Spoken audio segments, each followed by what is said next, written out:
Prime Minister speaks, people listen, particularly because of his deep knowledge of economic issues. Second world war के बाद America और Soviet union के बीच Hitler की Germany को दो हिस्सों में बांट दिया गया। बर्लिन की दीवार इस बंटवारे का बॉर्डर थी। 89 में यह दीवार गिरा दी गई। बर्लिन की दीवार का गिरना एक बहुत बड़ी ऐतिहासिक घटना थी। इसके थोड़े ही दिन बाद 25 दिसंबर 1991 को सोवियत यूनियन कोलैप्स कर गया। सोवियत के कोलैप्स के बाद अमेरिका दुनिया का इकलौता सुपर पावर बन गया और अमेरिका के इकलौते सुपर पावर बनने के बाद भारत समेत पूरी दुनिया एक नई रियलिटी को फेस कर रही थी। You and I have witnessed one of the greatest dramas of the 20th century. America के सुपर पावर बनने के बाद ग्लोबलाइजेशन और लिबरलाइजेशन की शुरुआत हुई। इन सबको आगे बढ़ाने के लिए 1 जनवरी 1995 को WTO बनाया गया। ये वो दौर था जब भारत की राजनीति की तस्वीर पूरी तरीके से बदल रही थी। कांग्रेस का एकाधिपत्य यानी मोनोपोली खत्म हो गई थी। 91 में नरसिम्हा राव बेहद कमजोर हो चुकी कांग्रेस की गठबंधन वाली सरकार के प्राइम मिनिस्टर बने। मनमोहन सिंह इस सरकार के वित्त मंत्री थे। वहीं दूसरी तरफ 1992 में बिल क्लिंटन अमेरिका के प्रेसिडेंट चुने गए।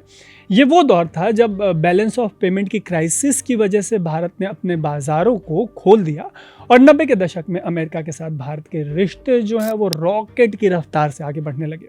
इसके बाद दोनों देशों के नेताओं के दौरे होने लगे। ऐसे ही एक दौरे पर 1994 में नरसिम्हा राव अमेरिका गए। सन 2000 के मार्च में अमेरिकी राष्ट्रपति क्लिंटन भारत दौरे पर आए। इस समय भारत में एनडीए की सरकार थी और प्रधानमंत्री थे अटल बिहारी वाजपेयी। इस दौरे पर दोनों ने जो रिश्ते हैं भारत और अमेरिका के, उसकी नई इबारत लिखी और एक जॉइंट स्टेटमेंट इशू किया। इसी को आगे बढ़ाते हुए इसी साल सितंबर में अटल बिहारी वाजपेयी अमेरिका के दौरे पर गए। इसके बाद कई दौर की बातचीत से अमेरिका के साथ भारत के जो रिश्ते हैं वो मजबूत होते चले गए। मजबूत होते रिश्तों में टर्निंग पॉइंट तब आया जब वाजपेयी सरकार ने पोखरण में फिर से परमाणु हथियारों का परीक्षण किया। 1998 में किए गए इन धमाकों की गूंज अमेरिका तक पहुंची। Underground nuclear test in the Pokhran range. रिश्ते फिर से पटरी से उतर गए। अमेरिका ने भारत पर कई पाबंदियां लगा दी। हालांकि 9/11 के हमलों ने अमेरिका को हिला कर रख दिया। अमेरिका ने पहली बार उस आतंकवाद का स्वाद अपनी सरजमी पर चखा था जिसका शिकार भारत आज़ादी के बाद से ही लगातार रहा है।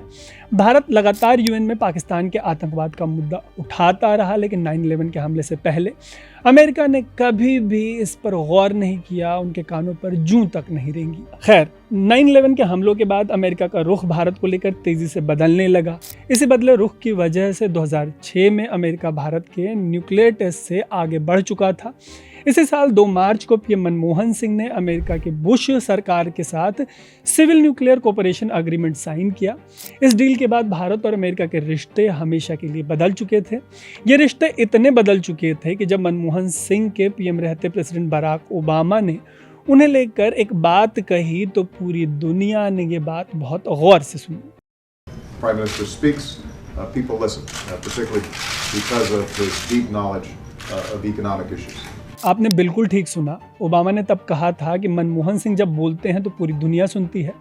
दुनिया उनके जो इकोनॉमी का ज्ञान है उसकी वजह से मनमोहन सिंह की हर बात को बेहद गौर से सुनती है।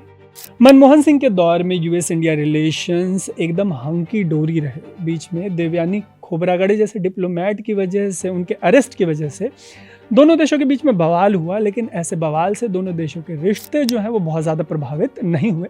सबसे बड़ी बात ये रही कि बुश से लेकर ओबामा तक बयानबाजी के अलावा अमेरिका मोटा मोटी कश्मीर से दूर रहा। इन सब के बीच एक सबसे बड़ा सवाल था। सवाल के केंद्र में थे नरेंद्र मोदी। 2013 में जब वो पीएम पद के लिए चुनावी मैदान में आए तो एक सबसे बड़ा सवाल था भारत अमेरिका रिश्तों के फ्यूचर का। दरअसल 2002 में हुए गुजरात दंगों के बाद अमेरिका ने तब के गुजरात के सीएम मोदी पर वीज़ा बैन लगा रखा था। आशंका जताई जा रही थी कि अगर नरेंद्र मोदी पीएम बन भी जाते हैं तो भी अमेरिका ये वीज़ा बैन नहीं हटाएगा। ऐसी आशंका के बीच 2014 में प्रचंड बहुमत के साथ नरेंद्र मोदी भारत के प्रधानमंत्री बन गए। अमेरिका की ओबामा सरकार नई रियलिटी फेस कर रही थी। नरेंद्र मोदी पर लगा वीज़ा बैन हटा लिया गया। संदेश बिल्कुल साफ था कि अमेरिका को किसी भी कीमत पर भारत के साथ रिश्ते लगातार मजबूत करने हैं।